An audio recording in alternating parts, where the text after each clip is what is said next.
পঞ্চম শ্রেণীর শিক্ষার্থীরা তোমাদের প্রাথমিক গণিত বইয়ের 19 পৃষ্ঠায় 4 নাম্বারটা একটু সবাই ধরো, প্রশ্নটা ধরো সবাই।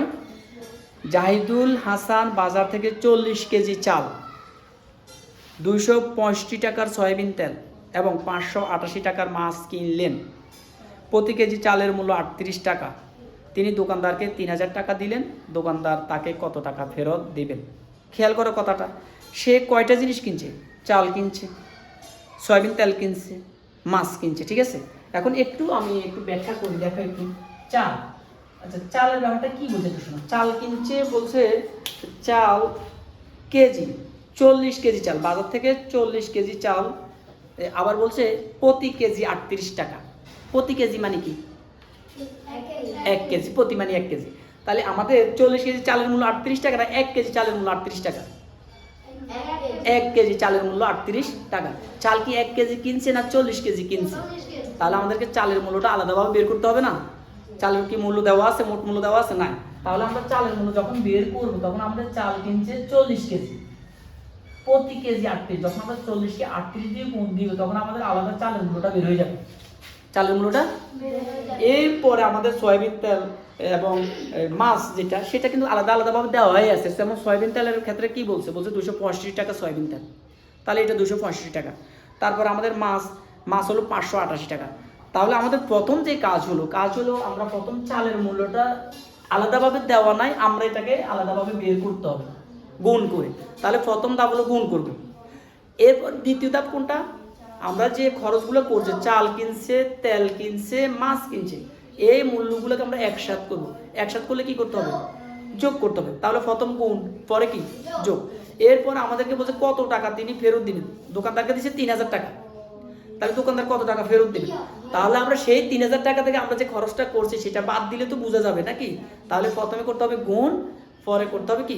যোগ, পরে বিয়োগ। আমাদেরকে এই ধাপগুলো আগে ক্লিয়ার করতে হবে যে কোন ধাপটা আগে, কোন ধাপটা পরে, ঠিক আছে। আমরা এবার শুরু করতে পারি। তাহলে আমরা শুরু করি। আমাদেরকে 4 নাম্বার, আমরা কি লিখব? 1 কেজি চালের, 1 কেজি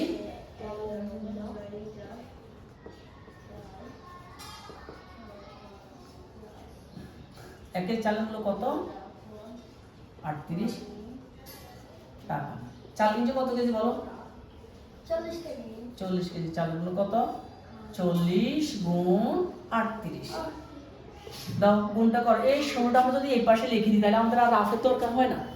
এখন 4 আর 38, 4 দিয়ে আমরা 8 কে গুণ করব, 4 আর 32 এর 2 থাকে 3, 3 4 12, 12 আর 3 13, 14, 15, 1520 টাকা।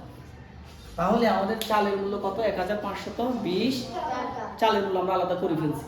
আমরা প্রথম ধাপ যে গুণের কাজ সেটা করে ফেলছি। এবার কাজ করব কি?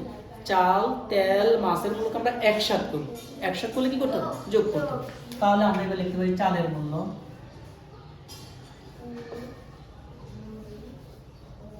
কত বলো? 1520 টাকা। আর কি কিনছে বলো? সয়াবিন তেল নাকি? সয়াবিন তেল কত টাকা কিনছে বলো? এই যে এখানে লেখা আছে 265 টাকা।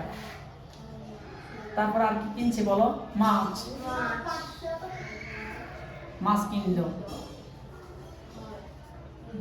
কত টাকা কিনছে বলো? 500 টাকা।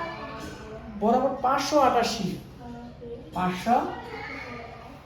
হ্যাঁ, এবার আমরা এটাকে মোট মূল্য নিয়ে মোট মূল্য যোগ করো। 8 5 3 হাত থাকে 1, 8 1 9, 9 6 15, 15 2 17 থাকে 1, 5 6 6 2 8, 8 5 13, 3 হাত থাকে 1 1 1। দেখো তো যোগটা ঠিক আছে নাকি? ভালো করে খেয়াল করো, তোমরা যোগটা খেয়াল করো, যোগটা ঠিক আছে কিনা। আচ্ছা, তাহলে আমরা প্রথমে গুণের কাজ করলাম, এবার আমরা যোগের কাজ করলাম, একসাথে করে দিলাম। এখন আমাদের দোকানদারকে কি কত টাকা দিয়েছে? 3000 টাকা দিয়েছে। সেই 3000 টাকা থেকে আমরা এই মূল্যটা বিয়োগ করে দিলে আমাদের কি সমস্যাটা সমাধান হয়ে গেল। তাহলে এবার বিয়োগের কাজ করবো আমরা কি লিখবো? দোকানদারকে দিলে, তোমরা এবার কত দিছে? 3000 টাকা। দোকানদারকে দিলে কত আছে টাকা? 3000 টাকা। মোট মূল্য বা মোট খরচ,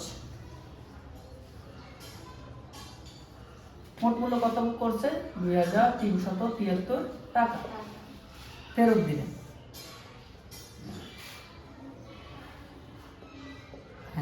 বিয়োগের কাজটা করে ফেলি।